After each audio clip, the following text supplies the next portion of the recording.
ஐயாவுடைய விரிவான உரைக்கு நன்றி.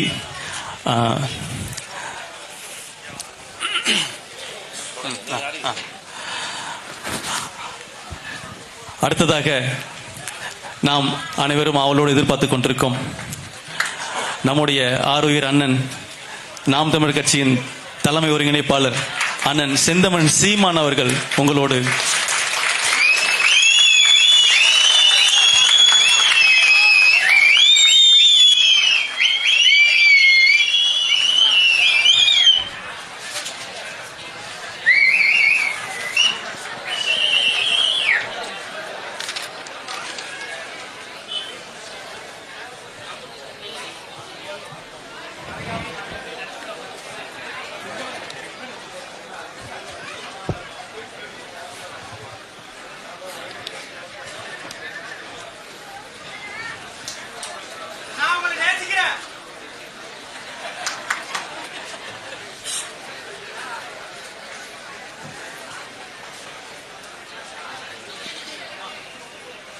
பனையேரிகள்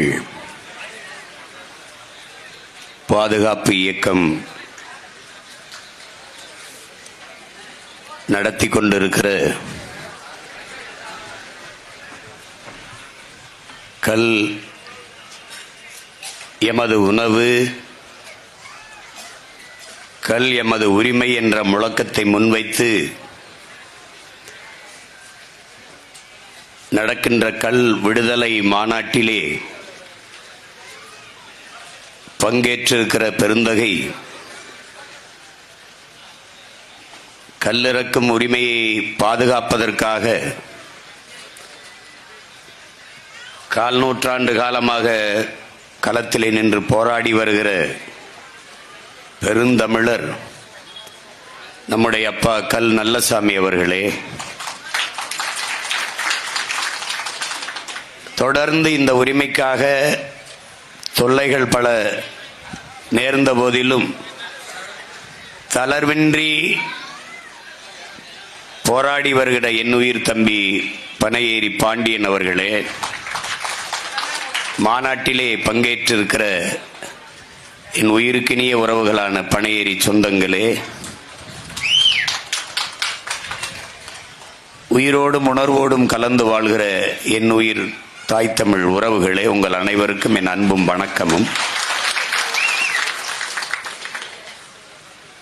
இந்த மாநாட்டை ஒருங்கிணைத்து நடத்துகிற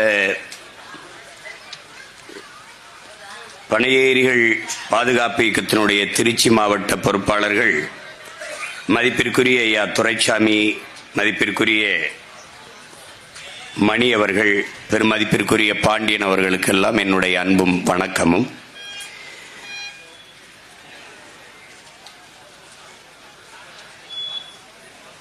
தமிழரும் தமிழ் நிலமும் அவருடைய வளமும் வாழ்வும் எவ்வளவு தூரம் தாழ்ந்து வீழ்ந்திருக்கிறது, அல்லல் பட்டு அவதியுற்று அடிமைப்பட்டு கிடக்கிறது என்பதற்கான சான்று இது போன்ற போராட்டங்கள் தொடர்ந்து இந்த நிலத்திலே நடந்து கொண்டிருப்பதே. இங்கே முன்னின்று போராடுகிற நம்முடைய தம்பி பாண்டியன் அவர்களோ, நம்முடைய ஐயா நல்லசாமி அவர்களோ, இந்த அவர்களுடைய தாத்தா பாட்டன்களோ இந்த கல்லை கண்டுபிடிக்கவில்லை. இங்கே ஒரு சித்த மருத்துவர் நம்முடைய ஐயா அவர்கள் சொன்னார்கள், நான் 800 விதமான மருந்துகளை கண்டுபிடித்திருக்கிறேன், கல்லை பயன்படுத்தியிருக்கிறேன் என்று. அப்படி இந்த தலைமுறையில் நாம் உட்கார்ந்து இதை கண்டுபிடிக்கவில்லை.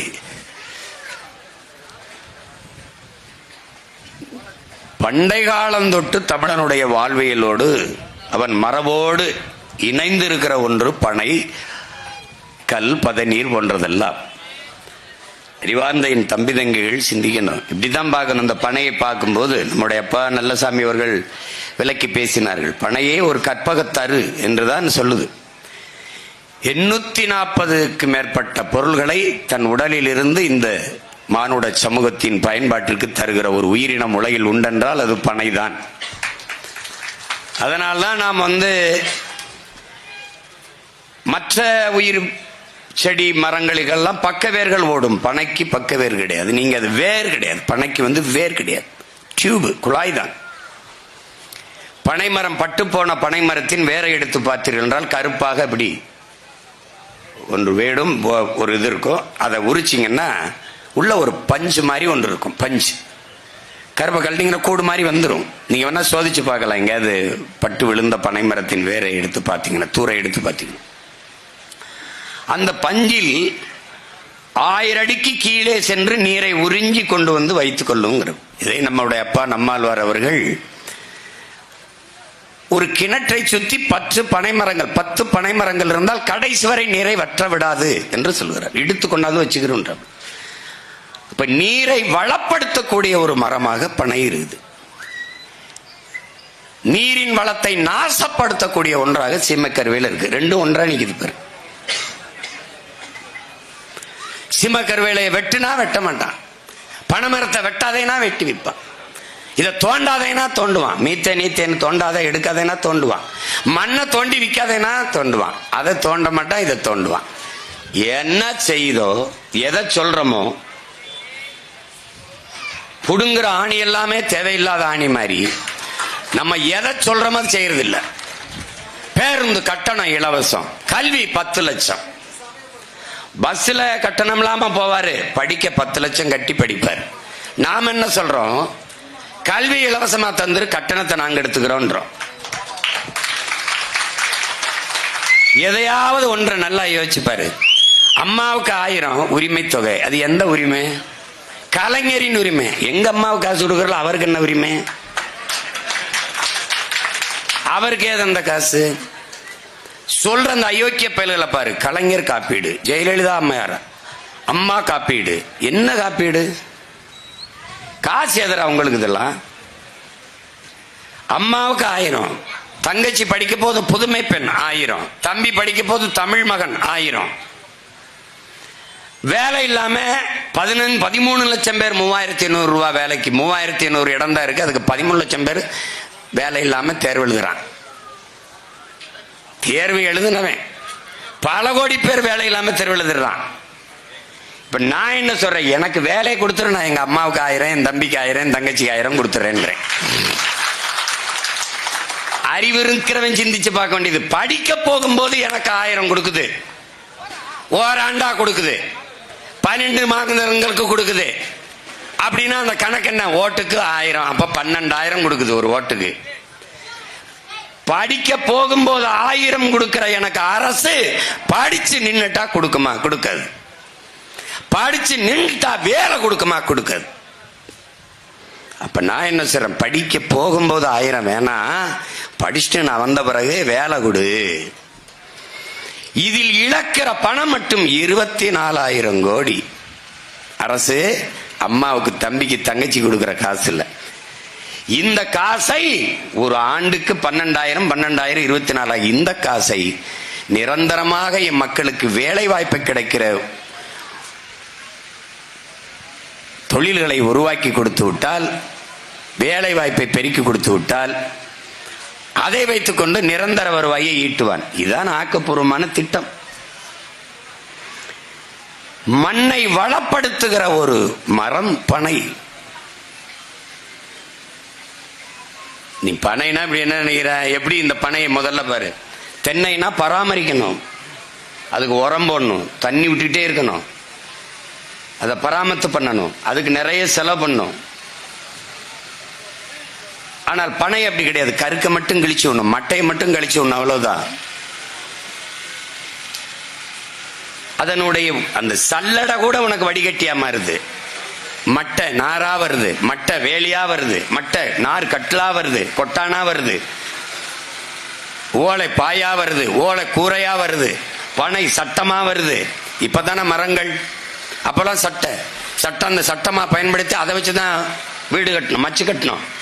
பிறகு பனை பெரிய இப்பதான் நமக்கு இதுல கட்டுறான். முன்னாடி 4 பனையை வெட்டி போட்டு அதுதான் பாலம், அதுலதான் நடந்து போனான். எல்லா வழியிலையும் பயன்படுது. இந்த பனைமரத்தை நம் முன்னோர்கள் பார்த்திருப்பான். எப்ப பார்த்திருப்பான்? மருத நிலத்தில் பார்த்திருப்பான். எந்த காலத்துல எவனுக்கு தெரியும்? ஆதியில் மனிதன் செய்த வேலை வேட்டையாடுனா, பிறகு வேட்டையாடி உண்ட விலங்குகளை வளர்த்து உண்ணலாம் என்று ஆடு மாடுகளை வளர்க்க தொடங்கினான். பிறகு மூணாவது நிலமான மருத நிலத்தில் வேளாண்மை செய்ய தொடங்கினான். அப்போது தொடங்கியது ஆடு மாடு வளர்த்தல், வேளாண்மை செய்தல், பனை, கல், பதநீர், இதெல்லாம் அப்போது நெசவு எல்லாம் அங்கேயே தொடங்கிட்டது. இந்த அறிவார்ந்த என் தம்பி தங்குகள் சிந்திச்சு பார்க்கணும். இந்த பனையை பார்த்தவுடன் இந்த பனையில் ஏறி இந்த பாலையை பெருக்க விடாமல் நசுக்கி அதை அறுத்தால் அதிலிருந்து நீர் வரும். அந்த நீரை ஒரு கலயத்தில் ஏந்தினால், அதை சேமித்தால், அதிலிருந்து அந்த பால் பனம்பால், அது கல்லாக மாறுது, அது பனம்பால். அதிலே கொஞ்சம் சுண்ணாம்பு கலந்தால் அது இனிக்கிற கருப்பட்டியாக மாறுது, வெல்லமாக மாறுது. இதை கண்டுபிடித்தது எவ்வளவு பெரிய அறிவியல் என்பது நீ யோசிச்சு பார்க்கணும். அது போய் அதை உடனே அதை கண்டு வந்துடல. அதுக்கு எவ்வளவு காலம் அவன் சிந்திச்சிருப்பான், உழைச்சிருப்பான்.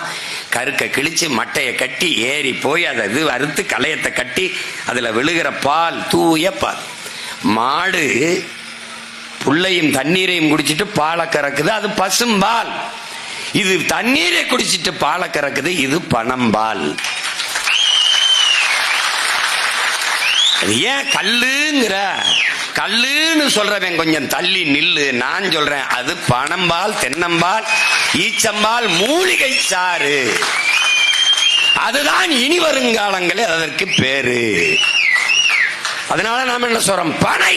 அதையே நினை, பெற்ற தாயென நினைத்து கட்டி அணை, அதுவே தாய் நிலத்தின் வளத்தை காக்க துணை. இதையும் புரிஞ்சுக்கணும்.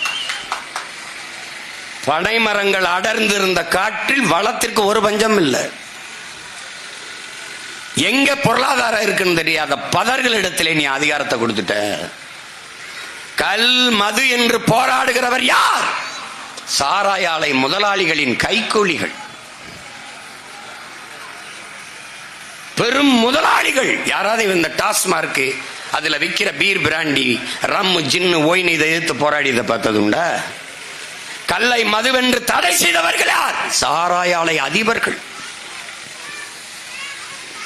இத்தனை மாநிலங்களில் இல்லாத தடை என் நிலத்தில் மட்டும் வர காரணம் என்ன? அந்தந்த மாநிலங்களை ஆள்கிற முதல்வர்களுக்கு ஆலைகள் இல்லை, சாராய ஆலைகள் இல்லை. மது விற்கிற கடைகள் இருக்கலாம், மது காய்ச்சுகிற ஆலைகள் அதிகாரத்தில் இருப்பவனுக்கு இல்லை. அதனால் அங்கே ஆந்திராவிலேயோ, கேரளாவிலேயோ, கர்நாடகாவிலேயோ, தெலுங்கானாவிலேயோ, புதுச்சேரியிலேயோ, பீகாரிலேயோ, மற்ற எந்த மாநிலத்திலும் கல்லுக்கு தடை இல்லை. தமிழகத்தில் மட்டும் கல் தடையானது, மதுவானதற்கு காரணம் ஆளுகிற முதலாளிகள் மக்களின் தலைவர்கள் அல்ல, சாராய ஆலையின் அதிபர்கள்.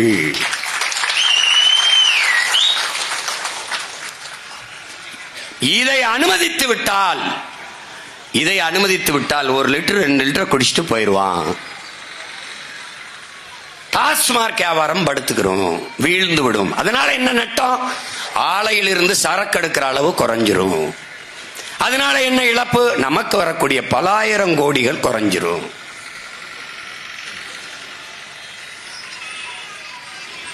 இது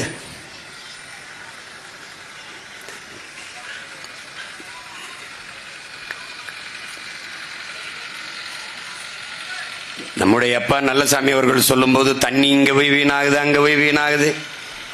ஒரு துணையையும் கட்டாத ஒரு தலைவன் வந்தான், பல அணைகளை கட்டி நீரை தேக்கி வச்சு போனான்.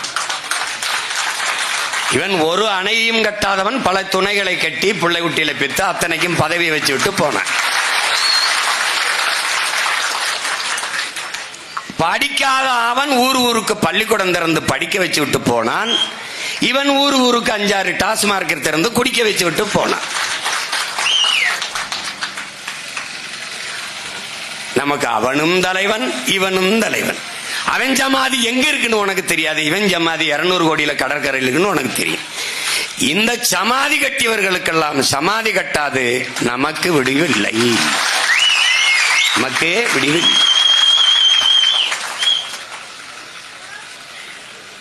இந்த கல்லு மதுன்னா மது ஆயிருமா? இந்த உங்க ஆட்சி அதிகாரமா அப்படி இன்னொரு 500 ஆண்டுக்கு இருந்துற போத? சரியாக 6 மாசம்தான், இன்னும் சரியாக 6 மாசம். புரட்சி என்பது என் உடன் பிறந்தார்களே ஒரு தலைகீழ் மாற்றம். மாற்றம் என்பது மானுட தத்துவம், மாறாது என்ற சொல்லை தவிர மற்றவை அனைத்தும் மாறிவிடும்.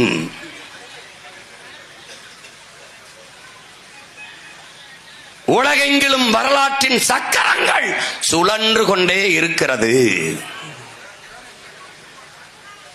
மேலே இருப்பது கீழே வரும், கீழே இருப்பது மேலே செல்லும். அதிகாரத்தில் இருப்பவன் ஒரு நாள் வீதிக்கு வருவான், வீதியில் நின்று போராடி கொண்டு இருப்பவன் ஒரு நாள் அந்த அதிகாரத்திற்கு வருவான். இதற்கு பெயர் என்ன என் அன்பு உடன் பிறந்தார்களே? புரட்சி. புரட்சி, தலைகீழ் மாற்றம். அந்த மாற்றத்திற்கான விழிப்புணர்வு தமிழர் நிலத்தில் வருகிறது, எழுச்சியுற்று வருகிறது. உலகெங்கிலும் 13 கோடி தமிழ் தேசிய மக்கள், உலகின் மூத்த குடி, ஆதிக்குடி தமிழ்குடி, கலை, இலக்கியம், பண்பாடு, வேளாண்மை, நாகரிகம் எல்லாவற்றிலும் சிறந்து விளங்கிய ஒரு மூத்த இனம் தமிழீழ மண்ணில் தான் தமிழ் தேசிய மக்களின் ஆன்மா விழிப்புற்றது என்கிறார் என் உயிர் தலைவன் மேதகுவே பிரபாகரன் அவர்கள். என் ஆன்மா, நாம் அடிமைப்பட்டு கிடக்கிறோம், அதிலும் அடிமைப்பட்டு கிடக்கிறோம் என்பதை அறியாது கிடக்கிறோம். நாம் அடிமை என்பதை உணர்ந்து தெளிந்து அன்னை தமிழ் சமூகத்தின் அடிமை விலங்கை உடைத்து எறிந்து மற்ற மொழிவழி தேசியங்களைப் போல உரிமை பெற்று பெருமையோடு உயர்ந்து சிறந்து வாழ தமிழ் தேசிய மக்களுக்கென்று ஒரு தேசம் தேவை என்ற ஆன்ம விழிப்புணர்வு, விடுதலை தாகம், சுதந்திர பெரும்பற்று தமிழீழ மண்ணில் தான் தோன்றியது. அவன் மட்டும்தான், அவன் முன்னவர்கள் பூலி தேவன் தீரன் சின்னமலை மான மரத்தி வேட்டு நாச்சியார், மான மறவர்கள் மருது பாண்டியர், அழகுமுத்துக்கோன், அவன் பாட்டன் சுந்தரலிங்கன், வெள்ளையத்தேவன், பெரும்பிடுகு, பண்டார வன்னியன், இப்படி தங்கள் மூதாதைகள் முன்வைத்த முழக்கத்தை மூச்சு காற்றாக மாற்றினான். என்னது? அடிமை வாழ்வினும் உரிமை சாவு மேலானது, சரணடைந்து வாழ்வதிலும் சண்டையிட்டு சாவது மேலானது, என் உயிரினும் மேலானது என் உரிமை. உயிரை இழக்கலாம், உரிமையை இழக்க கூடாது. அந்த விழிப்புணர்வு தான் விடுதலையின் முதல் படி என்கிறான் நம்முடைய தலைவன் மேதகுவே பிரபாகரன் அவர்கள். அந்த விழிப்புணர்வு அன்பு உடன் பிறந்தார்களே, அருமை பெற்றோர்களே, தமிழக தாயகத்திலே, தமிழர் நிலத்திலே இன்று தமிழ் இளம் தலைமுறையிடத்திலே ஆன்மா விழிப்புற்று எழுகிறது. அடிமை நிலையில் இருந்து விடுதலை, இழந்த உரிமையை மீட்கிற போராட்டங்கள் என்று பல தளங்களில் கிளர்ந்து எழுகிறார்கள். தமிழ் தேசிய மக்களின் ஆன்மா விடுதலை உணர்ச்சி இந்த நிலத்திலே முன் எப்போதையும் விட இப்போது விழிப்புற்று எழுகிறது. அதுதான் தமிழ் தேசிய பிள்ளைகளின் இந்த வளர்ச்சி, எழுச்சி. அதுவே நாம் தமிழர் என்கிற தேசிய இனத்தின் ஒன்றுபட்ட புரட்சி.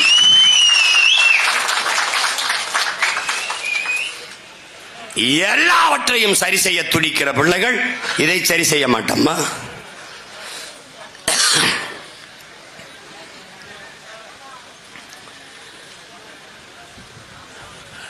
சீமான்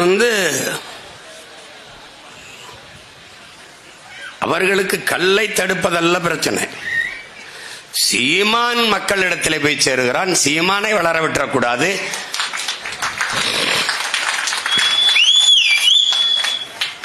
மாட்டோட பேசிக் கொண்டிருக்கிறான். அதுக்கு அறிவு இருக்கு, அதோட பேசிட்டு இருக்கிறேன். மாதிரி அறிவு கட்ட பதர்களோட பேசி என்ன பண்ண? பைத்தியக்கார பதர்களா உங்க பகுத்தறிவிலேயே என்ன சொல்றது? எச்சைக்காரி துப்ப. ஆடும் மாடும் இல்லாத, அதனுடைய கழிவும் சீரும் நீரும் இல்லாது எப்படா மண் வளப்படும்? வளமான மண் எப்படா உருவாகும்? இலை தழை கழிவுகள், ஆடு மாடுகளின் கழிவுகள் இல்லாத எவ்வளா பூமி வளமான மண்ணா மாறும்? பல கோடிக்கணக்கான நுண்ணுயிர்கள் எப்படி உருவாகும்? அந்த நுண்ணுயிர்களின் திரட்சி தான், கூட்டுதான் மண்ணின் வளம் என்பதை அறியாதவன்ட்ட போய் பேசி என்னடா பைத்தியக்காரப்பை.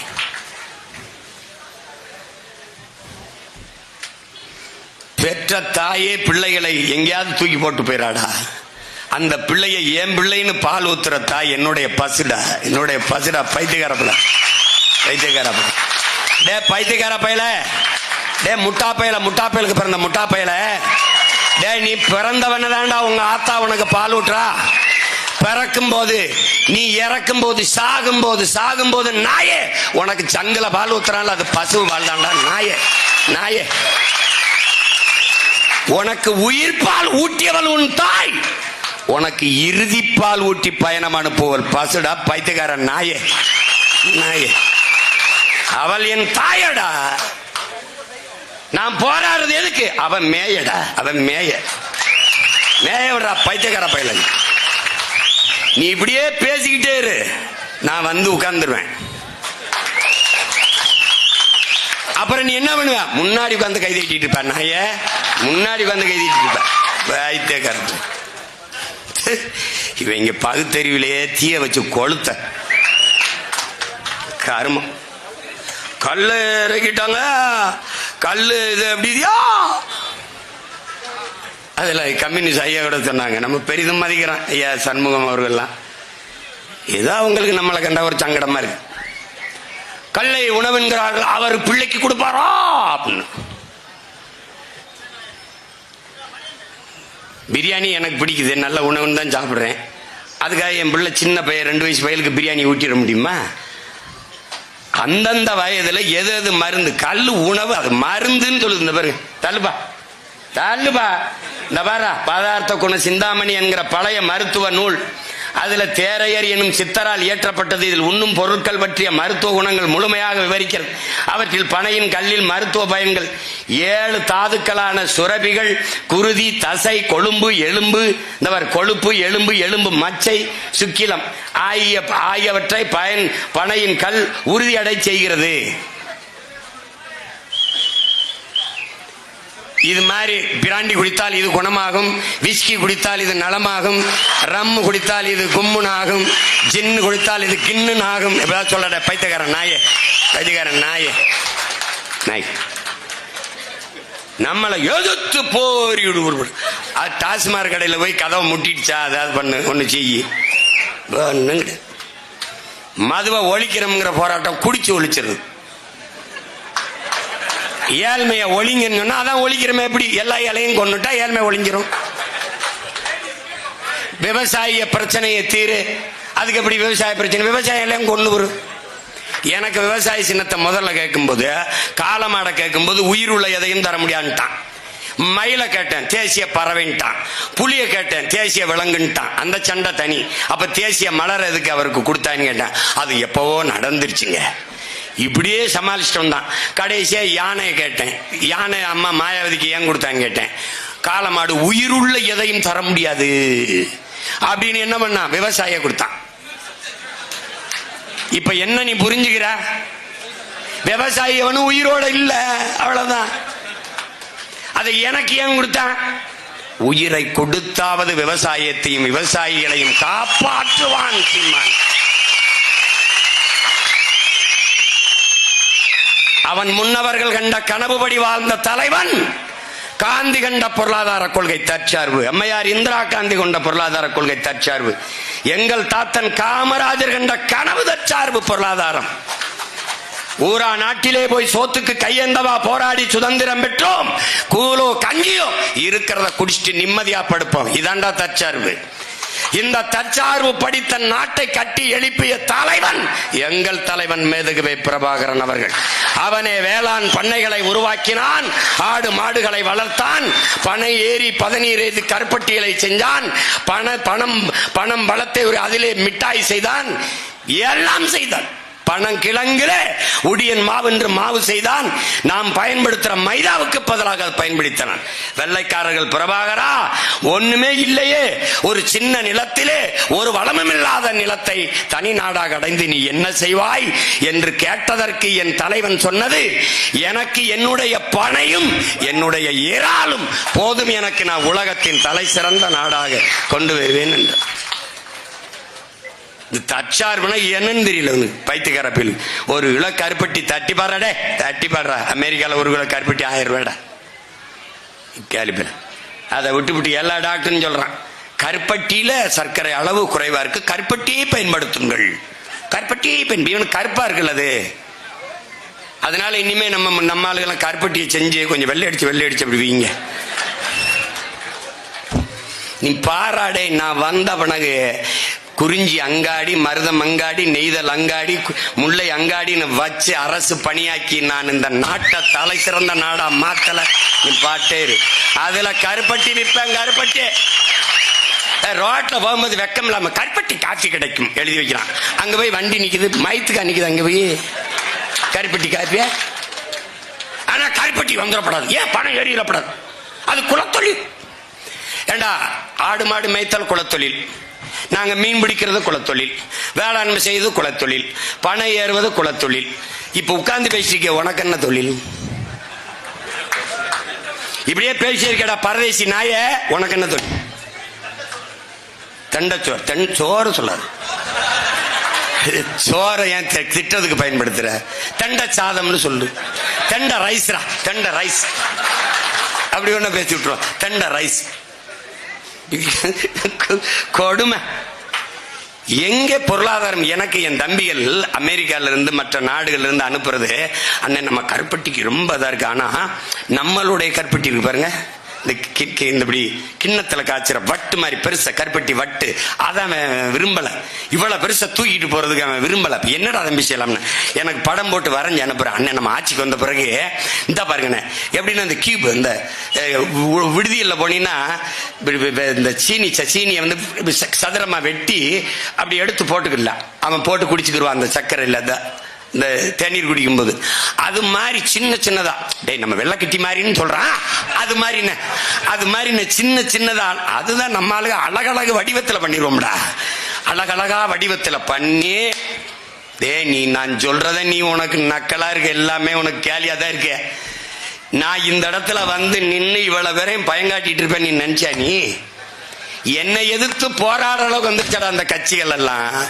என்னை எதிர்த்து போராட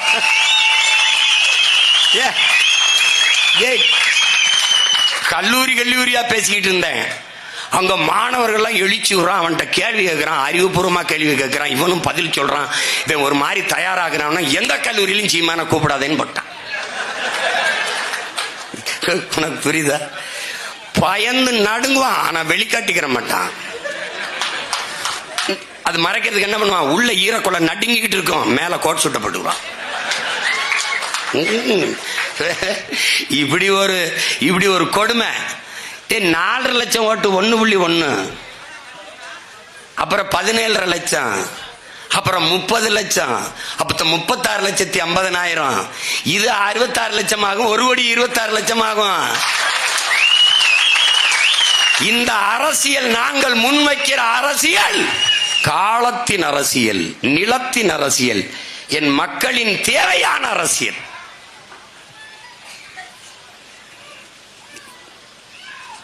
நாங்கள் பிரச்சனைகளில் பிறந்த பிள்ளைகள். இன்னைக்கு பனை ஏறிக்கு நிக்கிறேன்னா, நாளைக்கு மாடை ஏற்றிக்கிட்டு மலையில ஏறி மேய்க்க போறேன்.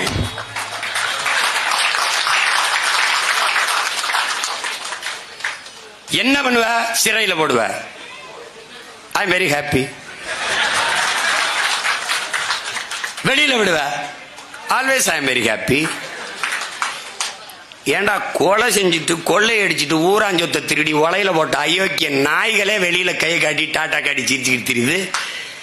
இதையெல்லாம் தடுக்க போராடுகிற பிள்ளைகள் நாங்க எதுக்குடா வெக்க பண்ணோம், அசிங்க பண்ணும்? எதுக்கு பண்ணும்? கள்ளச்சாராயம் காய்ச்சி வித்தவன் 62 பேரை கொன்னவன் திருப்பி பிணைகள் வந்து மறுபடியும் சாராயம் காய்ச்சா நாடு அனுமதிக்குது. யாரு? நம்ம நாடுதான். தெனங்கொலை. எத்தனை கேள்விகளை அறிவார்ந்த பெருமக்கள். பல நூறு டிஎம்சி தண்ணீர் ஓடி வருது, ஓடி போய் கடல்ல சேருது. எங்க நீர் தேக்கங்கள், எங்க நீர் சேமிப்பு, அதுக்கான திட்டம் எங்க? வேளாண் குடிமக்களினுடைய வாழ்க்கையை பற்றி, அவர்களுடைய வாழ்வாதார பத்தி எதை பத்தி கவலைப்பட்டிருக்க? நீ கவலைப்பட்டிருந்தா அவன் விளைவிக்கிற பொருளை வாங்கி சேமிப்பு கிடங்கு கட்டியிருப்பில்ல. தெருவில் போட்டு தார்பாய போட்டு மூடுவியா? குடிக்கிற டாஸ்மார்க்கு சரக்குக்கு உயர்ந்த சேமிப்பு கிடங்கு கட்டி குளிர்விட்டி போட்டு சிசிடிவி கண்காணிப்பு கேமரா வச்சு கண்காணிச்சு வாசல்ல காவலர்களை வைத்து பாதுகாக்கிற அரசு. உணவளிக்கிற உயிர் தேவையாக இருக்கிற உணவை கொடுக்கிற என் உழவர் குடி உழைத்து தந்த நெல்லை தானியங்களை நீ சேமிக்க கிடங்கு வைக்கல என்றால் நீ யார்? நீ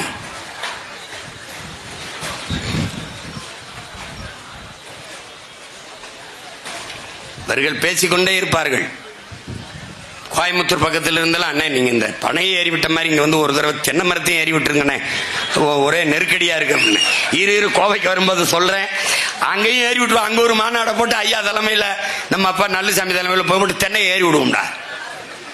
ஏறி விடணும். நான் கேட்டேன் பாண்டி பனை கொஞ்ச நாள் தான் இருக்கும், தென்னை தொடர்ச்சியா இருக்கும், அவ்வளவு பத்தாதே, நம்ம இந்த கொள்ளு வர்றதுக்கு என்ன பண்ணலாம்னு. அண்ணன் ஈச்சையை சீக்கிரம் வளர்ந்துரும்னே, ஈச்சையை வளர்த்த சார்ந்து ஈச்சங்கள்லையும் கொண்டு வந்துடலாம்னே.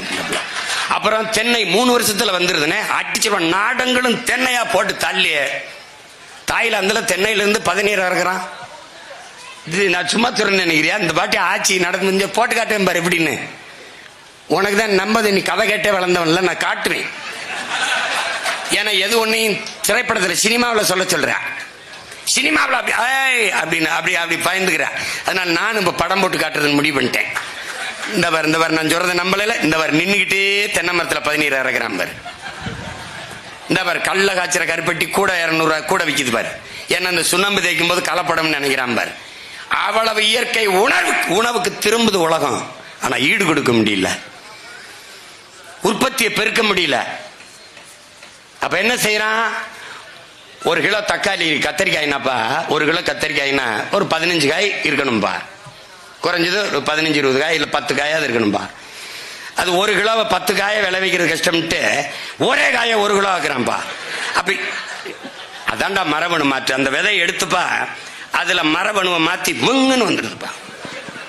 இப்ப தக்காளிப்பா 2 நாள்ல கெட்டுரும், கீழே போட்டினா டக்குன்னு தெரிச்சிடும். இப்ப தீல கொட்டினா குதிச்சு உனக்கிட்ட வரும், பிடிச்சு விளையாடலாம். ஏன்னு கேட்டீங்கன்னா தக்காளி எடுத்து அந்த விதையை எடுத்து மரபணுவை மாத்தி தவளை கொழுப்பு, இந்த கொழுப்புகளை உள்ள தள்ளிட்டான். அது ரப்பர் மாதிரி ஆயிடுச்சு, கெடாது. ஆப்பிள் எத்தனை நாளைக்கு இருக்கும்? ஒரு அதிகபட்சம் 2-3 நாள் 4-5 நாள். இப்ப 6 மாசம் ஆனாலும் இருக்கும். ஏன்? அதை எடுத்து மேல வேஸ்ல இந்த மெழுக தடவி அப்படியே வச்சிடறான். நீ எது ஒன்றை நம்பிக்கையோடு சாப்பிட முடியும்? வாழைப்பழத்தை சாப்பிடுவியா இல்ல கொய்யானா எவ்வளவு இருக்கு? இவ்வளவு இருக்கும். கொய்யால இவ்வளவு பெருசு இருக்கு, இவ்வளவு பெருசு இருக்கு கொய்யா. இந்த வித்துக்கிட்டு இருந்தாப்புல வரும்போது நீ வேணா பாரு, வித்துக்கிட்டு இருக்காப்ல கொய்யா எத்தனை வருஷம் ஆகும்? 6 மாசத்துல நல்லா காய்ச்சிரும்ன்றாப்ல. கொய்யா மரம் இல்ல, செடி. எல்லாமே மரபணு மாற்றப்படுது. ஏன்னா உற்பத்தி பெருக்கத்துக்கு, உற்பத்தி மரபணு மாற்று உற்பத்தி, அந்த விதைகளை அந்த உணவுப் பொருளை சாப்பிடும் போது மனிதனுடைய மரபணு மாறிடுது. மனிதனுடைய மரபணு மாறும்போது எதற்காக என்ன நோய் வருதுன்னு தெரியாம போயிடும். இப்ப இவ்வளவு சிக்கல் இருக்கு. அதனால என் அன்பு பிள்ளைகள், பனை என்பது என் தம்பி விக்டர் சொன்ன மாதிரி நம் பராசக்தி தாயின் பால். உனக்கு கருப்பா இருக்கிறதுனால அந்த கருப்பட்டியை விரும்ப மாட்டேற, எருமை பாலை குடிக்க மாட்டேற, கருப்பா இருக்குன்னு. எருமை என்கிட்ட வந்து சொல்லுது, நான் கருப்பா இருக்குன்னு என்னை கண்டுக்க மாட்டேங்கிறாங்க. அதுவும் கருப்பு தாண்டா. அதுல தாண்டா அவளை இனிப்பான பதநீரும் சர்க்கரை வெள்ளம் வருது. கரும்பு கருப்பு தான், அதுல இருந்து அவளை இனிப்பான சர்க்கரை வருது. அதனால கருப்புல இல்ல தாழ்வு, கருப்புல இல்ல. கருகருன்னு மேகம் வந்தா தான், வெள்ளையா மேகம் இருந்தா மழை இல்லை. என் உடன் பிறந்தானே, அது கருப்பானால் தான் மழை. இதுல கருப்பை போய், கருப்பு என்பது வெறுப்பல்ல, வெள்ளை என்பது அழகல்ல, நிறம். அதை புரிஞ்சுக்கணும். வெள்ளையா இருக்கிறதா அது ரொம்ப அழகுன்னு நினைச்சு நீ ஒரு மோகிச்சுக்கிட்டு திர. அதனால அவன் என்ன பண்ணா, பன்னி, நம்ம பன்னி வேலை கருப்பா இருந்துச்சு, பன்னி இந்த பன்னியை சாப்பிட மாட்டான், இந்த பன்னிக்கு வெள்ளையா பன்னியை போட்டான். பன்னி வெறும் வெள்ளை பன்னி. ஒரு கிலோ கறி, பன்னி கறி மேசைக்கு வர 8800 லிட்டர் தண்ணீரை குடிக்குது. சீனம் பூரா பன்னிக்கறியா சாப்பிட்டு இருந்தான். தண்ணியை ரொம்ப குடிக்கிறான்னு நிறுத்திட்டான். ஆரஞ்சு பழம் நிறைய பிரான்ஸ் ஏற்றுமதி செஞ்சுக்கிட்டு இருந்துச்சு. ஒரு பழம் அப்படி கைக்கு வேற 90 லிட்டர் தண்ணீரை குடிக்குதுன்னு நிறுத்திட்டான். ஏன்டா அதை புளிஞ்சா காக்கோளோட தண்ணி வர மாட்டேங்குது, இது 90 லிட்டர் தண்ணீரை குடிக்குதுடா, நிறுத்துறான்ட்டான். ஏன்? அவன் தண்ணீரை உயிரான்னு நினைக்கிறான். நீர் பொருளாதாரத்துக்கு வந்துட்டான். இவன் நீரை முதலாளிக்கு உறிஞ்சி வித்துக்கன்ட்டான். ஒரு கேடுகட்ட தேசத்தில் நாம் நின்று கொண்டிருக்கிறோம். இதையெல்லாம் மாற்ற வேண்டும் என்றால் சிந்தனை மாற்ற வேண்டியது இருக்குது. தனி மனித அபிமானங்களை ஏற்று தலைமையேற்று அரசியல் செய்வதை விட்டு உயர்ந்த தத்துவத்தை, நோக்கத்தை தலைமையேற்று அரசியல் செய்கிற நிலைக்கு என்னரும் தமிழ் தம்பி தங்கைகள் மாறணும். இது போராடிட்டே இருக்க முடியாது. எனக்கு பனை ஏறி கல்ல இருக்க அனுமதி கொடு, பதநீர் இருக்க அனுமதி கொடு, எல்லா வழக்குகளையும் போட்டு அதுல கலப்படம் பண்றாங்க, விஷத்தை கலக்குறாங்கன்னு இங்க இருக்கிற பனை ஏரிகள் மீதெல்லாம் வழக்கை போட்டு ஏகப்பட்ட சிக்கல்கள், இடையூறுகள். மாடு மேய்க்க முடியாது, பனை ஏற முடியாது, விவசாயம் செய்ய முடியாது, ஏன்னா நீர் இல்லை. விவசாயம் செஞ்சு விளைய வச்சா அந்த பொருளுக்கு உரிய விலை இல்லை. அரசு கொள்முதல் செய்வதில்லை. இப்ப இத்தனை சிக்கல்களை நீ போராடிட்டு இருக்க. மீன் பிடிக்க போக முடியாது. நேத்து வரைக்கும் கைது செய்யறான், எல்லை தாண்டி வந்துட்டான்ட்டு. அதை தடுக்க உனக்கு தலைமை இல்லை, அதிகாரம் இல்லை. இன்றும் நம்மளுடைய போஸ்ட் மாஸ்டர் கடிதம் எழுதி கொண்டிருக்கிறார். கைது செய்யப்பட்ட மீனவர்களை விடுதலை செய்யுங்கள். ஈடி ரைடு வந்தால் ஓடிவாரேன் மோடி என்று ஓடுகிறார். மீனவனை கைது செஞ்சால் கடிதம் எழுதுகிறார். இதிலிருந்து நீ தெரிஞ்சுக்க, மண்ணை மக்களை தன் உயிருக்கு மேலாக நேசிப்பவன் தான் பனைக்காக நிற்க முடியும், தென்னைக்காக நிற்க முடியும், வேளாண்மைக்கு நிற்க முடியும், மாட்டுக்கு ஆட்டுக்கு நிற்க முடியும், மீனவனுக்காக நிற்க முடியும், மாணவனுக்காகவும் நிற்க முடியும், ஆசிரிய பெருமக்களுக்கும் நிற்க முடியும், செவிலியருக்கு, போக்குவரத்து தொழிலாளருக்கு, எல்லாருக்குமாக நிற்க முடியும். ஏனென்றால் இது விவசாயிகள் பிரச்சனை அல்ல, மீனவர் பிரச்சனை அல்ல, மாணவர் பிரச்சனை அல்ல, என் நாட்டின் பிரச்சனை, என் இனத்தின் பிரச்சனை என்று எவன் கருதுகிறானோ அவன்தான் இது எல்லாத்திற்கும் நின்று போராட முடியும்.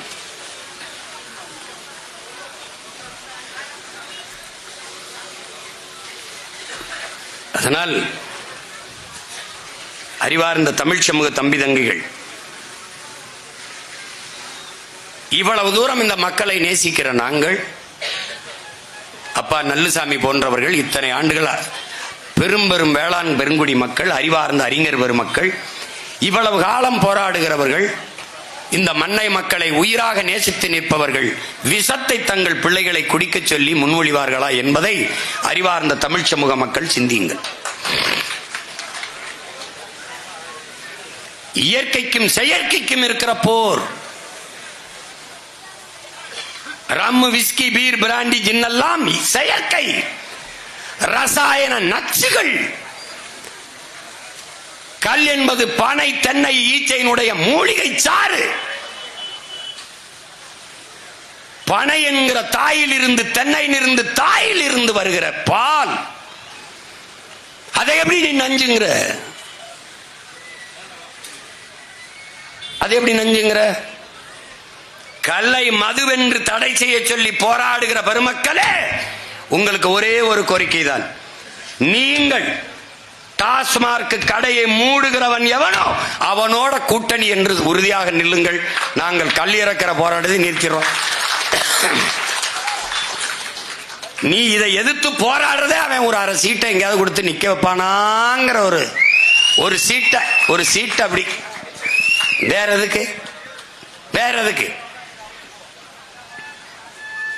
எதுக்கு? வேணுகள மாதிரி ஒரு வெட்டி கூட்டம் உலகத்தில் இருக்குன்னு நினைக்கிறியா நீ? வெட்டி கூட்டம் எதையாவது பேசி பிழைத்துக் கொண்டே இருப்பார்கள். இத்தனை லட்சம் பேர் வேலை இல்லாமல் இருக்கான். நேற்று வரை மீனவன் கைது செய்யப்பட்டிருக்கான். அதை பத்தி ஒரு கருத்தாளன், ஒரு அரசியல் விமர்சகர், ஒரு ஆய்வறிஞர் எவராது பேசுவார? பேச மாட்டாங்க. ஆனால் சீமான் ஸ்டாலினை பார்த்து விட்டார். ஸ்டாலின் பெட்டி வாங்கிவிட்டார். சீமான் ஸ்டாலின் பெட்டி வாங்கிவிட்டார். அதே நாயே ஸ்டாலின் சீமான் பெட்டியை கொடுத்து விட்டார் என்று பேசல. பரதேசி நாயே, சீமானுக்கு ஸ்டாலின் பெட்டியை கொடுத்து விட்டார். சொல்றா. எதையாவது பேசி திங்கிறது. எதையாவது. நாங்க விவசாய குடும்பத்தில் இருக்க விதைக்கும் போது கூட 10 கையை விதைப்போம். ஏன்? புறா, மயில், நம் சிட்டு, இந்த மைனாலாம் பொறுக்கி திங்கிட்டு. அது மாதிரி நாங்க பேசும்போது 1 மணி நேரம் பேசும்போது 2 அப்படி சிந்தி விடுறது. அதை வச்சு இந்த வலைவெளி, இந்த வாடகை வாய்கள் பிழைச்சிட்டு போட்டும்ட்டு 2 பேசி விடுறோம். பிச்சைக்காரன். மக்களின் பிரச்சனைகள் லட்சம் இருக்குது. லட்சம் போராட்டங்களுக்கு 3 ஆண்டுகளில் திராவிட மாடல் அரசு அனுமதி கொடுத்திருக்குதுன்னு பேசுறாரு முதல்வர். அதை ஒருத்தம் பேசிருக்கா? லட்சம் பிரச்சனை என்றால் லட்சம் போராட்டங்களை என் மக்களுக்கு திணித்தது நீங்கள் என்று. இத்தனை கொலைகள். நேத்து திருநெல்வேலியில் அந்த ஆணவ படுகொலை சாதி பெருமையில ஒருத்தன் வெட்டிருக்கான், கொண்டிருக்கான். சின்ன பையன் வெட்டி கொண்டிருக்கான். அதை பத்தி யாரா பேசுவான பத்தியா பேச மாட்டான். அவ எப்படி பேச வருவான்? தமிழர்களுக்குள்ளே சண்டை, தமிழர்களே வெட்டி கொண்டு சாகிறார்கள், பாருங்கள் தமிழர் என்று பேசியவர்கள் எங்கே?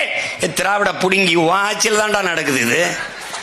நீதான் சாதியை ஒழிச்சுட்டோம், சமத்துவத்தை கொண்டு வந்துட்டோம், எல்லாத்தையும் நிலைநாட்டிட்டோங்கிற. எங்க நாட்டின காட்டும் சட்டத்தை இயற்றி சாதிய பெருமைக்கு ஆணவ திமிரிலே நீ கொலை செய்வாய். ஆனால் காட்டும் சட்டம் தண்டனை என்று வச்சுனா பயப்படுவான். எத்தனை கொலை விழுந்திருக்கு? உங்க ஆட்சியில் தானே கொலை விழுந்தா. அந்த இளவரசன் திவ்யா கொலையா? தமிழர் என்று பேசியவர்கள் எங்கே? யாரு ஆட்சியில் இருக்கிறது? இவன். பெருமைனா திராவிடன், ஏதாவது தமிழர்கள் எங்கே? எப்படி இருக்கு? சர்ரா விடுறா. நான் அரியணையில் உட்கார்ந்த பண்ண எங்கேயாவது எவனாவது சாதிக்காக கொலை பண்ணான காட்டுறா பாப்போம். இப்பவும் சொல்றேன், அந்த நாற்காலியில உட்கார்ந்தவனை என் மீனவனை சிங்களனை கைது பண்ணிட சொல்றா பாப்போம். இப்பவும் சொல்றேன்டா, கைது பண்ண சொல்றா பாப்போம். எங்களுக்கு ஒரு கனவு இருக்குடா, நோக்கம் இருக்குடா, அதை நிறைவேற்றும் நினைக்கிறோம், செய்யணும்னு துடிக்கிறோம். உனக்கு என்ன இருக்கு? நாங்க வெட்டிக்கிட்டு செத்தா தாண்டா உனக்கு ஓட்டு. நாங்க அண்ணன் தம்பியில ஒரு தாய் பிள்ளைகளா சேர்ந்து நின்னா உனக்கு வப்பம்டா வேட்டு. அதனால நீ பயப்படுற. தெற்க தேவர் தேவேந்திர வடக்க படையாச்சி பறையும் பிளந்து பிரிந்து நின்றால் தான் உன்னுடைய நீ இந்த அதிகாரத்தில் உட்கார முடியும். நாங்க 2 பேரும் ஒரு தாய் பிள்ளைகளா கட்டி அணைச்சு ஒட்டி நின்னால் உன்னை வெட்டி எறிவோம்டா. அந்த நாள் விரைவில் நடக்கும். நீ எங்களை பிளந்து பிரிப்பாய், அப்பதான் உனக்கு வலிமை வரும். நாங்கள் சாதி மத உணர்ச்சியை பின்னுக்கு தள்ளி தமிழ் தாயின் பிள்ளைகளாக இணைந்து எழுவோம், அப்பதான் எங்களுக்கு வலிமை வரும். அறிவார்ந்த மக்கள் சிந்திக்கணும்ல. இதெல்லாம் ஒரு உரிமைன்னு இதுக்கு போராடுற நிலைமை வருது பாருங்க. இது நமக்கு அடிப்படை உரிமை. இதை கேட்டு ஒரு உட்கார்ந்து ஒரு பேசி போராடிக்கிட்டு இருக்க வேண்டிய நிலைமைக்கு ஏன் வந்தோம்? என் நிலம், என் அதிகாரம் என்கிட்ட இல்ல. எங்கே போட்டாலும் முறையீடு, எங்கே போனாலும் மனுக்கள், எங்கே போனாலும் கண்ணீர், எங்கே போனாலும் கவலை கதறல்கள், எங்கே போயதாம் வலிதோ இந்த மொழி. வாடிய முகம், கலங்கிய கண்கள். எங்கே போனாலும் நான் தானடா நாடெங்கிலும் மக்களோடு போய் நின்று போயிட்டு இருக்கிறவன். நான் தானடா கவலையோடும் கண்ணீரோடும் கதறி எழுகிற தாய்மார்களுக்கு முன்பு கைகட்டி கேட்கிற மகன் நான் தான். எனக்கு தானே வழி இருக்கும். உனக்கு என்ன ரோடு ஷோ போடுற அயோக்கிய பயலுக்கு உனக்கு என்னடா தெரியும்? ரோடு ஷோ டாட்டா காட்டுறவனுக்கு என்னடா தெரியும்? நீ ரோட்ல போய் டாட்டா காட்டிக்கொண்டே இரு. இன்னும் 10 மாசத்தில் என் தாய் தமிழ் மக்கள் உனக்கு டாட்டா காட்டுவான். நிரந்தரமா காட்டு. நீ போட்டே திரி, டாட்டா காட்டிக்கிட்டே திரி. 4.5 வருஷம் ஆட்சி ஆண்டுட்டு இப்ப என்ன பிரச்சனை? இது தெரியாத உங்களுக்கு நீங்க தான் பிரச்சனை. ஓரணியில் சேர்வோம். கடியாரம் வருது, செல்போன் அலைபேசி வருது. எதுக்கு செல்போன்? செத்தா யாருக்கா சொல்லி ஒண்ணும்ல. கடியாரம் எத்தனை மணிக்கு சாவரம் பார்த்துக்கிட்டு சாகணும்ல. அப்புறம் பணம் பாக்கி அரிசி போடணும்ல. இது ஒரு கூட்டம்டா, இது ஒரு கூட்டம்டா. மானத்துக்காக போரிட்டு மாண்ட மறவர் குலத்துல வந்துட்டு 5க்கும் 10க்கும் அரிசிக்கும் 100க்கும் இந்த பிச்சைக்கார பையில கையேந்தி நிக்கிற பிச்சைக்கார கூட்டமா? கேவலம்.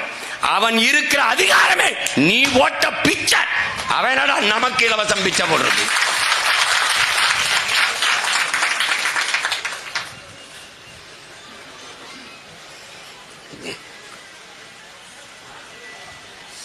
ஒன்றுதான் என் உடன் பிறந்தார்களுக்கு, என் உயிர் சொந்தங்களுக்கு சொல்லுவேன்.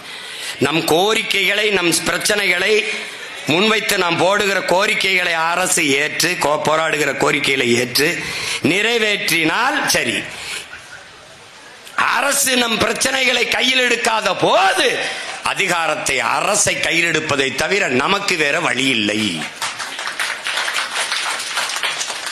மக்களின் பிரச்சனைகளை அதிகாரம் கண்டுகொள்ளாத போது மக்கள் தமக்கான அதிகாரத்தை நிறுவதை தவிர வேறு வழி இல்லை. அதை நோக்கித்தான் போகணும். திமுக என் தம்பியில் எடுத்து சொல்றான், சேப்பாக்கம் முழுக்க திமுக ஒவ்வொரு இடத்துலயும் டிஃபன் கரியர் கொடுக்குதுன்னு, டிஃபன் கரியர் கொடுக்குதுன்னு வாங்கி வச்சுக்கடா. நான் வருவல்ல பின்னாடி. டிஃபன் கரியர் இங்கே, டிஃபன் எங்கே?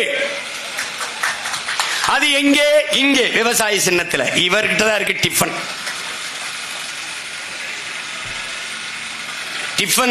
டிஃபன் பாக்ஸ கொடுப்பேன். டிஃபன் எவன் கொடுப்பேன்? எங்க அப்பன் தான் கொடுப்பேன். யாரு? விவசாயி, உழவர் குடிமகன், வேளாண் குடிமகன் தான் கொடுப்பான். வேற எவன் கொடுப்பான்? கருப்பட்டி இனிக்கும், திம்பா, பனையர்னா கசக்கும், கத்துவான். அப்ப என்ன பண்ணணும்? வாயிலே குத்தும். வாயிலே கேவலப்பட்டவன், கேவலப்பட்டவன். பக்கனையா பால் குடிக்கணும், தயிர் திங்கணும், நெய் திங்கணும், வெண்ணெய் திங்கணும். ஆனால் மாடு மேய்ச்சிடக்கூடாது, ஆடு மேய்ச்சிடக்கூடாது. மேய்க்காத வராத. டேய் எழுதி வச்சுக்கடா. எவன் இந்த ஆடு மாடு மேய்க்கிறத இதெல்லாம் இழிவு, வேளாண்மை செய்யறதெல்லாம் படிச்சவன் செய்யற தொழில் இல்லை, வேலை இல்லைன்னு சொன்னவன் பூரா குறிடா, அவன் பரம்பரையை குறிடா. நம்ம வந்த பிறகு அரசு பணியாக்கும் போது இவனுக்கு சோறும் கொடுக்கூடாது, பாலும் கொடுக்கூடாது, நீரும் கொடுக்கூடாது, தயிரும் கொடுக்கூடாது, வேலையும் கொடுக்கூடாது. நீ தான் டாக்டர் ஆகிட்டில்லப்பா. டே 32,000 டாக்டர் தான்டா இருக்கான், சீட்டு தான்டா இருக்கு. 8 கோடி மக்கள் இருக்காண்டா. டேய் டாக்டரை உருவாக்குறதுலடா பிரபாகர மகனின் கனவு. நோயாளிகளே உருவாகாத ஒரு நாட்டை படைக்கிறதாண்டா அவனுடைய கனவு.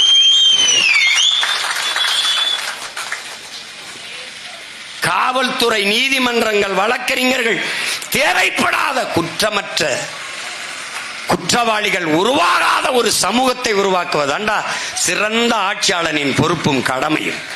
பைத்தியக்கார என் தலைவன் பேசுறான்டா. காவல்துறை படையை கட்டி நிறுத்திட்டு குற்றவாளிகளை பிடித்து கூண்டில் நிறுத்துவதல்ல உங்கள் வேலை. குற்றவாளிகளே உருவாகாத ஒரு சமூகத்தை உருவாக்குவதுதான் உங்கள் வேலைன்னா. அதான்டா ரூசோ சொல்றான். நீ ஏன்டா குற்றவாளிகளை பிடித்து கூண்டில் நிறுத்தி தூக்கல போடுற? அவனை தூக்கல போடுவதை நிறுத்தா, அவன் குற்றம் செய்வதற்கான காரணத்தை கண்டுபிடித்து அதை தூக்கல நிறுத்துறான்றான். இப்ப இங்க திருடானா காரணம் என்னடா? இங்க கொள்ளையடிக்கிறானா காரணம் என்னடா? அதை யோசி. இதான ஆட்சியாளர் உமர் சொல்றாரு, ஒருவன் திருடினான் என்றால் அவன் கையை வெட்டு என்கிற. அதே அவன் பசிக்காக தேடினான் என்றால் ஆட்சியாளனின் கையை வெட்டுறாங்கிற. அப்படின்னா இவனுக்கு எவனுக்காவது கை இருந்திருக்க மாடா, எல்லா பேரும் மொட்டையா தண்டை தெரிஞ்சிருப்பான். கொடுமடா.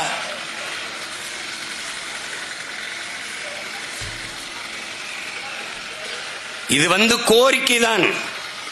பனை ஏறி காட்டுவதென்பது, பனை ஏறுதல் ஒரு இழிவு, அந்த அச்ச உணர்வு, ஒரு தாழ்வு மனநிலையிலிருந்து என் பிள்ளைகள் நிமிரணுங்கிறதுக்காக தான் நான் ஏறினேன். மாடு மேய்ச்சி நானே மேய்க்க போறது ஒன்னும் இல்லடா, நம்ம செல்வம்டா, ஆடு மாடும் வாடா அப்படின்னு காட்டுறதுக்கு தான் மேய்க்க போறேன். முதல்ல நீ நம்பு, இது நாம செய்யல, பண்பாடு நம்முடைய தொழில் அல்லடா, நம் வாழ்க்கை முறை, நம் மரபு. அதனால இதை இழிவா கருதாத. எந்த வேலையும் செய்யலாம், இழிவு அல்ல. எந்த வேலையும் செய்யாமல் இருப்பதுதான் இழிவு. எந்த வேலையும் செய்யாமல் இருப்பதுதான் இழிவு. உழைக்காமல் உண்பது கூட ஒருவித திருட்டு தான் என்கிறார் காந்தி. அதனால எதை பற்றியும் கவலைப்படாது. இது ஒரு கோரிக்கை தான். அரசு ஏற்றுக்கொண்டு நிறைவேற்றினால் மகிழ்ச்சி, இல்லையே தமிழ் தேசிய மக்களின் புரட்சி, அதனால் ஏற்படும் உங்களுக்கு வீழ்ச்சி, மலரும் தமிழ் தேசிய மக்களின் ஆட்சி. அன்னைக்கு இதெல்லாம் கோரிக்கை எல்லாம் ஒண்ணும் இல்ல. எங்க அப்பா நல்லசாமி சொல்ற மாதிரி அது பாட்டுக்கு நடக்கும். அவரே திறந்து வைப்பார் அந்த திட்டத்தை. என் கனவு அவர் கண்ணு முன்னாடி இந்த திறங்க இந்த திட்டத்தை இவாங்க. திட்டத்துக்கு பேரு நல்லசாமி திட்டம். தலைவர் யாரு? பனையேறி பாண்டியன். போடா டே, இது நான் சொல்றேன், நீ சிரிக்கிற. நடத்தி காட்டல, நான் பிரபாகரன் மகன்லடா. நடத்தி காட்டுனால சும்மாவே பேசிட்டே இருப்பான். அதனால அறிவார்ந்த தமிழ் சமூக தம்பி தங்கைகள், சீமான் பனையேறிட்டோன்னா அது சாதி மரம். பனைக்கு சாதி வச்ச பரதேசியில் எங்கேயாவது நீ பார்த்திருக்கியாடா? அப்ப தென்னை கவுண்டர் மரமாடா, இது நாடார் மரமா? இப்ப கேரளாவில் தென்னை மரம் இருக்குது, நாயர் மரம், நம்பூதிரி மரமா? குஜராத் ராஜஸ்தான்லாம் பனை இருக்கு, அது யார் மரம்? இப்படிப்பட்ட சாதியை வெறி பிடித்த நோயாளிகளை நீங்க பார்த்திருக்கியாடா? பனைக்கு சாதி வைக்கிறாண்ட. அப்படின்னா எதுக்கு தமிழ்நாட்டு தேசிய மரம்னு இதை அறிவிச்ச? ஏன் அறிவிச்ச? அதை தகர்க்கத்தான் பல்வேறு தமிழ் குடிகளில் இருந்து பனையேறிகள் இந்த மாநாட்டில் பங்கேற்று, அது சாதி மரம் அல்லடா, என் இனத்தின் மரம் என்று காட்டுவதற்கு இந்த பனையேறி மாநாட்டிலே என் தம்பிகள் பங்கேற்றிருக்கிறார்கள். அதிலே துணிந்து பாலை என் குழந்தைக்கு உணவாக ஊட்டினேன் என்று பேசிய தங்கை இந்துமதிக்கும், நான் பனையால் என் தோல் நோயை குணப்படுத்திக் கொண்டேன், இன்று பனையேறுகிறேன் என்று சொன்ன என் மகள் கரிஷ்மாவுக்கும் என்னுடைய அன்பும் வாழ்த்துக்களும்.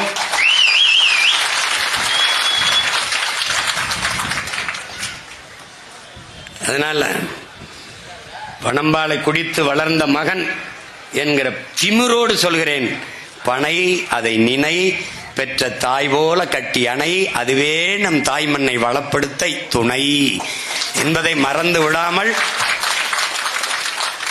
என் அன்பு பிள்ளைகள், இது ஒரு கோரிக்கை, இந்த கோரிக்கையை நிறைவேற்றுவார்கள் என்று நம்புவோம். நம்பி தொலைப்போம், நம்ப மாட்டார்கள்.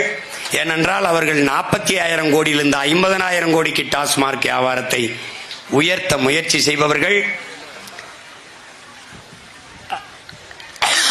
அதனால் இந்த கோரிக்கை என்பது என் மக்களுக்கு நியாயமான கோரிக்கைகளை கூட இந்த அரசு அதிகாரங்கள் ஏற்பதில்லை. அதனால் இதையெல்லாம் நிறைவேற்றிக் கொள்ள உங்கள் பிள்ளைகள் எங்களுக்கு அதிகாரத்தை தாருங்கள். மகளே வாடா, அதற்கு உங்கள் பிள்ளைகள் எங்களுக்கு வாக்கை தாருங்கள் என்று கேட்கிறது தான் இந்த கோரிக்கை போராட்டங்கள். 2026 உங்கள் பிள்ளைகள் நாங்கள் தொடர்ந்து தொடர்ந்து தொடர்ந்து மக்களுக்காக அரசியல் களத்திலே நிற்கிறோம். இந்த தேர்தலிலும் நாங்கள் மக்களுக்காக, மக்களோடு, மக்களுக்கான அதிகாரத்தை நிறுவுவதற்கு புரட்சியாளர் சேகவரா சொல்லுகிறான், மக்களுக்கென்று ஒரு அரசு அமைந்து விட்டால் மக்களுக்கு தேவையானதை இது செய்துவிடும் என்று. அப்படி என் மக்களுக்கான அதிகாரத்தை நிறுவுவதற்கு உங்கள் பிள்ளைகள் இந்த களத்திலே நிற்கிறோம், உங்களை நம்பி நிற்கிறோம். அதிலே இந்த மண்ணச்சநல்லூர் தொகுதியிலே என் அன்பு மகள், கல்லூரியிலே விரிவுரையாளராக பணியாற்றுகிற என் அன்பு மகள் தேன்மொழி அவர்கள் போட்டியிடுகிறார்கள். கடந்த முறை இந்திய நாடாளுமன்ற தேர்தலிலே போட்டியிட்டார்கள். இம்முறை என் மகள் தேன்மொழி மண்ணச்சநல்லூர் தொகுதியிலே போட்டியிடுகிறாள். உங்களுடைய மதிப்புமிக்க வாக்கை எங்களை நீங்கள் வாக்கு தாருங்கள், தாராது போங்கள். ஆனால் உங்கள் பிள்ளைகளை எங்களை சாதிய மத சாக்கடைக்குள் தள்ளாது இருங்கள். இந்த மகன் நிறுத்துகிறவள் என்ன சாதி, என்ன மதம் சார்ந்தவள் என்று தேடாதீர்கள். சீமானும் அவன் பிள்ளைகளும் எடுத்து வைக்கிற கருத்து, அரசியல் கோட்பாடு, தத்துவங்களை கவனியுங்கள். என் நிறத்தை பார்க்காதே, என் சாதியை பார்க்காதே, என் மதத்தை பார்க்காதே, என் கருத்தை பார். நான் எடுத்து வைக்கிற அரசியலை பார். இந்த மண்ணின் மீதும் மக்களின் மீதும் நாங்கள் கொண்டுள்ள காதலை பாருங்கள். அதைத்தான் உங்களிடத்தில் கேட்கிறோம். சாதி பார்த்து மதம் பார்த்து உங்கள் வாக்கை எங்களுக்கு, ஓட்டை எங்களுக்கு போடுவீர்களே, ஆனால் தயவு செய்து விடார்கள். உங்கள் ஓட்டு எங்களுக்கு தீட்டு. வருகிற தேர்தலில் 2026 படைப்போம் புதிய அரசியல் வரலாறு, புதிய ஒரு தேசம் செய்வோம், மக்கள் புரட்சியால் அதை உறுதி செய்வோம். இலக்கு ஒன்றுதான், இனத்தின் விடுதலை. இனம் ஒன்றாவோம், இலக்கை வென்றாவோம். தமிழ்தாய் வாழ்க, தலைவர் பிரபாகரன் வாழ்க. உங்கள் தொகுதியின் வெற்றி வேட்பாளரின் அன்பு மகள் தேன்மொழி. நமது சின்னம் விவசாயி. உழவு இல்லையேல் உணவு இல்லை, உணவு இல்லையேல் உயிர்கள் இல்லை, உயிர்கள் இல்லையேல் உலகு இல்லை. உழவை மீட்போம், உலகை காப்போம், நாம் தமிழர்.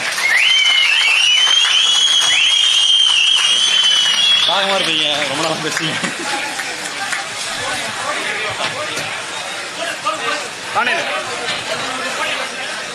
ஒரு மடக்க கொடுத்துட்டு அனுப்பி விட்டுறாப்ல.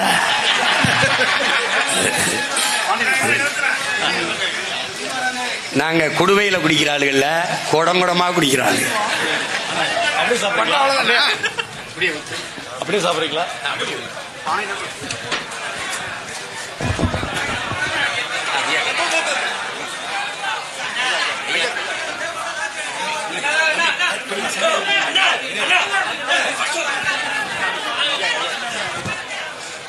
மனமே சொல்லுங்க.